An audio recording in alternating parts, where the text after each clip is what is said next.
Ah, Netflix. 1 minute you're churning out questionable content, pissing off your audience, biting the hand that feeds you, losing subscribers, never learning from your mistakes. Next, you'll occasionally actually produce something decent. And in the dark, dark, dark year of 2020, that little something was Extraction. The film follows a cynical, jaded mercenary called Tyler Rake, who has been given the job of rescuing a lad named Ovi, a crime lord's son who has been held to ransom by a powerful rival called Asif. But things go tits up during the deal. Rake busts the heads of Asif's goons, grabs the boy, and must fight to survive in order to escort him to safety. Also, while avoiding Asif's army and failed bodyguard Saju, who has been ordered to kill Rake by Ovi's father in order to avoid paying the ransom. Radauki Jaus, I'll call him Rudy, manages to do a solid job as Ovi, bringing in innocence and vulnerability while also holding his own opposite Chris Hemsworth.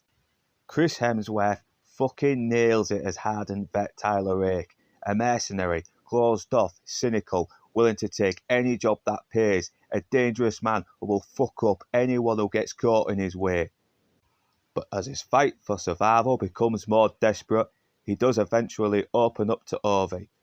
And when he does, it does feel genuine, honest and raw. He's a broken man, haunted by his past, full of regrets, and Hemsworth does a great job conveying that, yet still manages to keep his composure, wavering just a little, but never fully breaking down. It's a great touching moment where he finally bonds with Ovi, losing his cynicism and regaining his humanity. Decent support from David Harbour as Rake's friend Gaspe.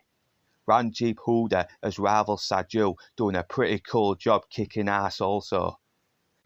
Golshifteh Farahani does a solid job as well as Rake's ally Nick, handling herself well in the action without any of that shallow girl boss bollocks. Take note, She-Hulk and fucking Marvels.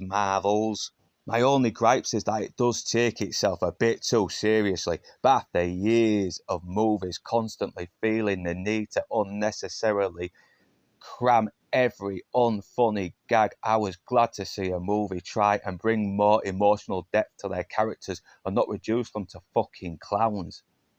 And despite Priyanshi fucking Pee bringing a quiet ruthlessness to his role as Asif, it still felt like he was underutilised, and even his death just seems to be abrupt. Yeah, the plot is predictable and full of cliches we've seen 1,000 times, but they were utilised well enough to keep me invested, and director Sam Hargrave does a great job with the gun-ho long shots, immersing you in the hostile environment, cranking up the danger, and he's smart enough to give us what we want, and that is some hardened bastard built like a brick shithouse, powering through scumbags like a fucking human bulldozer. It's a bone-crunching old-school thriller that's well worth your time. Right, that's me done. I'm off down to the pub.